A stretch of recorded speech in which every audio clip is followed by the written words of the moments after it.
Okay, so you see, we are actually developing complexity from simple forms. And of course, as we develop this complexity, it gives us a chance to see how form and anatomy ultimately serve story. I mean, that's how we're intending to use it. The anatomy is not for its own sake. Again, I want to remind you that as artists, we need it to help be more articulate. We don't, however, want the words to take over, that the words are so smart that they become more important than the story that both anatomy and form is trying to tell. So we have to keep in mind, we're learning this, but how we use it in our storytelling is through modification. All right. I like to think of it as active anatomy. So if an action is thus and such, the anatomy helps to express that action. Okay. So let's look again at another angle of the rib cage. As we were talking about the rib cage being like this, cutting away, cutting down like that. We talked about a clavicle that could be this way, but it also had a slight S curve to it. We're coming out here for the head of the humerus. The neck is fitting in here. You see the simple idea that we start with, right? Cutting away, the simple idea that we start with. We also know that the clavicle can move in a variety of directions, both up and down and around in a circle. Let's just do this. Up and down, around in a circle, and actually up, forward, and back, right? If we look at the rib cage from the top, let's do that. Now notice that the rib cage from the top, I'm actually drawing it, see, flatter. Let's say this is the front and this is the back. Let's say there's the spine and this is that trough that I was talking about. Well, in here is where the neck is. All right, so here's the rib cage, right? And the clavicle here shows that it goes up and it has a slight S curve. Slight. And it also goes back in this direction, right? And that has a slight S curve to it. So it's S curving this way and up. If I look back here at the scapula, I was saying that the main body of the scapula is here, and the spine comes over into the acromion process, and they articulate. Again, articulation is done with ligament, and it articulates here and here. All of the other things, all of the other movements that the shoulder girdle makes, done with attachments of various kinds of tendon tissue. So out here, by the way, around the spine of the scapula, let me remind you, the spine of the scapula is right here, the acromion process. I was about to say that it's a shoulder girdle, the shoulder muscle, like this, here, here, and here, attaches like this into the clavicle side, the acromion process right here, and I'm using my thumb along here. So it's attaching like this, or I should say it originates there and it comes down and attaches halfway down the humerus here. There are basically three portions. You have the portion that comes down here, it's a little further, this portion a little less so, and the front portion, the anterior portion of the deltoid, also a little shorter. So the longest portion is there. We'll observe those things in a little while. So right now I'm just talking it out. So it's cone-like shape, so it tapers down. It has a kind of a, well, not seriously flat, it's slightly rounded, like maybe the heel of your foot, slightly rounded, but we can think of it also as kind of like an epaulette. So we'll draw it that way, like this. Notice it's attaching here, here, and here. You might say that the muscle portion is about 1/3 into the spine of the scapula. The acromion process here, the whole thing, and maybe 1/3 of the way along the clavicle as well. So there we have it. It's kind of like that. Here again, scapula, acromion process, and so on. All right. Now, you'll notice that the clavicle, like this, but the main body is out here. It's just a little broader, right? Makes sense? There we are. We've talked about raising the arm. I'll just do that again here. See, upper torso. Oh, yeah, like this. Oh, yeah. We've got this. One arm goes up, brings the clavicle up, right? Raising the arm. If this were a back view, do the same thing. Here we go, down to the sacrum and up to the occipital ridge where these muscles attach, bringing this down and down. Well, this is the trapezius. I'll talk more about that. Then here is the scapula, spine of the scapula coming out here where the head of the humerus is. We've got the trapezius cutting across over, right? We see some of the deltoid. There's the spine of the scapula. If this arm raises up and does this, that brings the medial edge of the scapula up into a new position. We've discussed that before with some of the drawings earlier in this session. So that brings this shoulder up.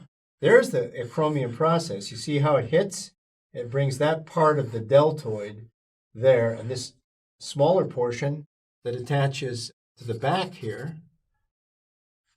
under, and then the anterior part, the part that is attaching to the clavicle, around here. There's the three parts attaching to this stem, which is the upper torso, and this is swinging up, right? So you got now the trapezius is pulling over this way. Well, that's the upper part of the trapezius. You will note that when we talk about the full trapezius, which starts there and comes down, attaches along here like this, there's an under part that pulls down and attaches to T12, which is the last vertebrae in the spine. And if this does this, then it also wraps around and pulls this way down to in this direction. When the arm reaches up like this, if I put the iliac crest in here like this, you will note that involved in that is a muscle like this that comes down and attaches along the iliac crest. So swings over this way. Right. Called the latissimus, and that latissimus is wrapping around and tucking into the arm. If we look at the arm from the front, that scapula, which we see swinging out this way here, it actually appears out here.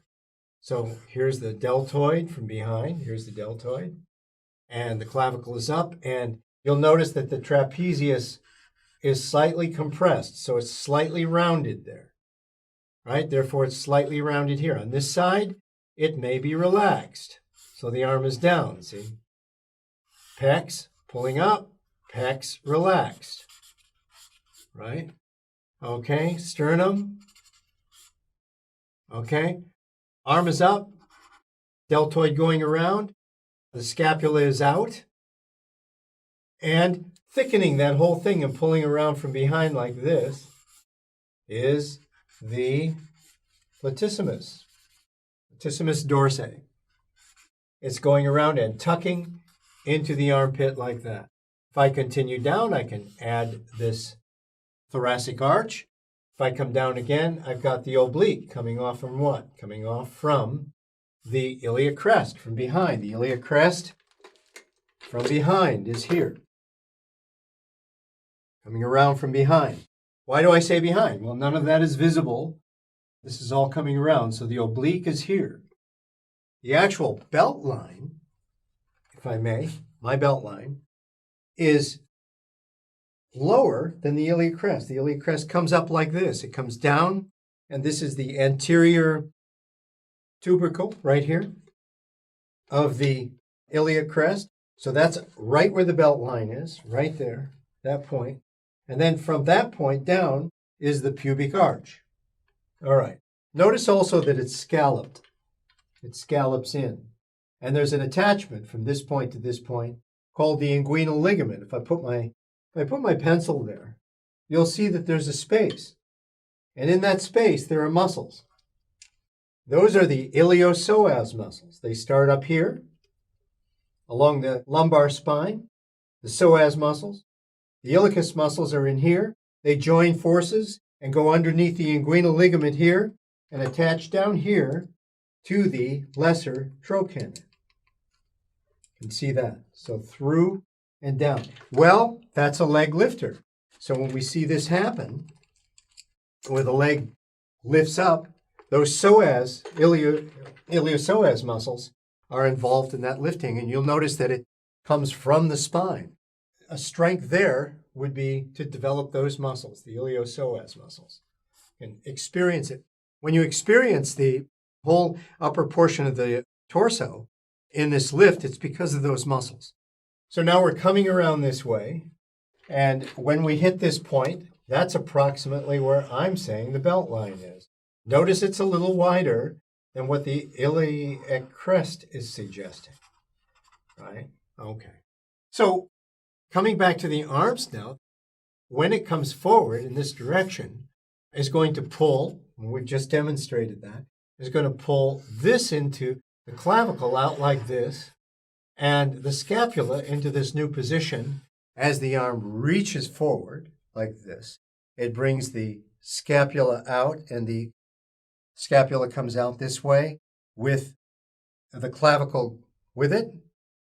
And of course, the whole thing comes forward. It opens the back up, and it brings the pecs out and forward like this. We'll be looking at examples of this later. But at any rate, we now have the deltoid that's moved from here to here, right? As it reaches forward. Again, that opens this up. You're going to start seeing ribs in the back. Which direction are they going? They're going up, remember? So you see that one thing in action reveals another thing by either thinning the muscle out, which can be stretched, or it might simply be relaxed. For instance, everything is relaxed now, but not now, right? And yet the position is the same. So this has got force, and this is relaxed. And being able to draw the difference between those comes from understanding how the muscles work in any given action. And so those are a few thoughts and ideas about various parts of the body, and to develop our notions about them in direct reference or relationship to the actions that they're involved in. Okay, let's take now a little bit of thought for the pelvis area. I'm saying, since we're right there, I'm saying that as we go around, I usually think of the pelvis area as a kind of a teacup. That's very simple. It's a lot simpler than to try to think of the drawing the pelvis or thinking about the pelvis. It's very complex. It's got a lot of stuff going on. And I think that we can break those things down bit by bit by understanding it in the simplest possible way first. At least from a front point of view, I'm going with this. That is the belt line first. And then I'm going to come around and find these 2 points on the belt line. Right? Coming around, finding these 2 points, dropping down and finding the pubic bone. Right? And everything down here is what happens from the pubic bone on down. So that's the ischium. And this point right here, let's say it's about this wide as my knuckles. And it actually opens up and goes back into the sits bones behind. So let me just adjust this a moment and show you. These are the sits bones at these 2 points right here. It's where the hamstrings come down and attach to the lower legs. So this is a little bit lower than the pubic bone in front. So it's on a slight angle down. Keeping that in mind, that's what this means. So there's the pubic bone. It begins to open and go to the sits bones back here. Now, again, this is a simple demonstration and a symbol that allows me to get a quick sense of the pelvis area.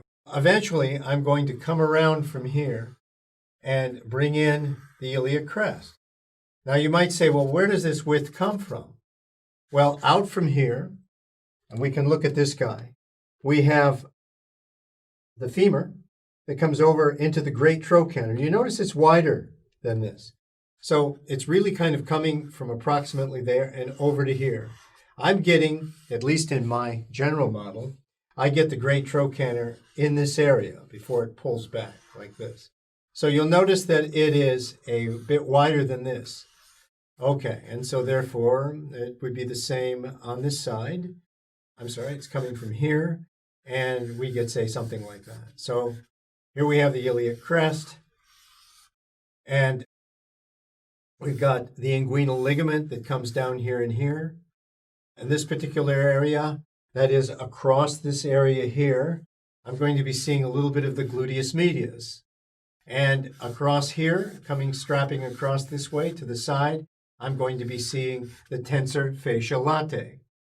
And between the two of them, they create a kind of a width that is wider than the iliac crest. Now, if I'm coming down this way, also we've got what also happens right here is we get this piece of business. Notice this profile in here. We get this piece of business here, which is the external oblique, or the flank part of the oblique. It's actually coming from behind. It attaches into the ribs up here, like so. Inguinal ligament. We have some articulation in this area. That's the internal oblique, meeting along here. Here's the linea alba, meeting along here, the rectus abdominal muscle as it attaches down here. Okay, so that gives us a sense. And below that, the genitalia, male or female. It's going to be below this line. You're going to see some articulation here, right? And then on into the leg. Okay. Another view of this, which is very different, is a profile view. And if I do this, this would be the iliac crest. We come back into the pubic bone, the ischium back this way. I'm likely to come in and draw, for instance, in this particular area, the oblique. And here's the navel up here. And we're seeing the character of the rectus abdominal muscle from this point down, from the navel down, slightly pooching out a bit here, and then back on a female form. Might be narrower here, and a whole lot less quality to this part of the external oblique. On a male, you're going to see this more as a flank pan. On a female, you're going to read this all more like this, and then on into the leg muscles. All right, it's going to come around like so. We can see through. Here is the gluteus medius. Here's the maximus coming down this way, and fat pad, the tensor fasciae latae. These join together to form a strap that comes down this way. We will talk about some of this more later. But what I'm trying to do is give you how we start with the simple idea and work towards something that's more complex. Okay, so we've dealt with that a little bit. I'm also thinking that we need to kind of understand and study the joints a little bit. We could go more into the pelvis from the back view. I'm going to save that. And we could go a little more into the rib cage, back view, and so on. I'm going to save that as well. And I want to speak now to some of the other joints, because this whole point is this kind of study that I would expect that you would make on your own. It's really important for you to look things over, to explore. And I'm just trying to give you a heads up on how you might approach that. For instance, here the arm is a very complex area, and we can sit and draw the arm from a number of different positions, and the muscles are always going to be revealing different aspects and different profiles to the eye. So I think it's really important to talk a little bit about the mechanism of the arm so that we can see why those things keep changing on us. Well, first of all, we said up here at the shoulder girdle that there's an awful lot of movement. We have some articulation here and here with ligament. But the scapula here is attached with muscle. You have the rhomboid muscles. You have other kinds of attachments. You have the serratus muscles that are going in from between the ribs here and attaching to the underside of the medial edge, or I should say the subscapularis edge, a medial edge of the scapula. And they help pull the arm forward, and the rhomboids help pull it back. And you want to be aware of which muscles are kind of working or operable. But it's not so much that you need to read about that, but to observe that. So whenever you're thinking about these muscles and you have a sense of them, you begin to watch which ones are operational when you're actually drawing from a model. So this structure all moves around, forward and back, up and down, variety of things. That's already quite a variety. But now in addition to that, this turns. So I can be doing any one of these things and also turning from the head of the humerus in the glenoid process. So you've got all kinds of variables there. In addition to that, now I've got this hinge joint. You see, it will be doing this, right? That's the hinge joint. Well, I will observe that there is this hinge joint here. It's called the ulna, and it locks itself like this in this spread down here, forking of the humerus bone, and those are the epicondyles. And so it locks itself into there and it hinges. You'll notice that the radius, which is the thumb side bone, goes along for the ride. Now, so it obviously is a good companion in that sense, and it can move. So now we've got that possibility, this possibility, and all kinds of possibilities here. And in addition to that, the radius has its own unique characteristic. It is sort of like a shallow bowl or plate that fits in this epicondyle of the humerus. And you'll notice that it just kind of moves around like so, but it also can rotate as it goes. Notice my arm is also rotating in the same way. It's rotating. So I can bring it up this way, but I can also rotate it as I go. So now you have a whole new series of things. I mean, and that's just that view. We have several other kinds of views.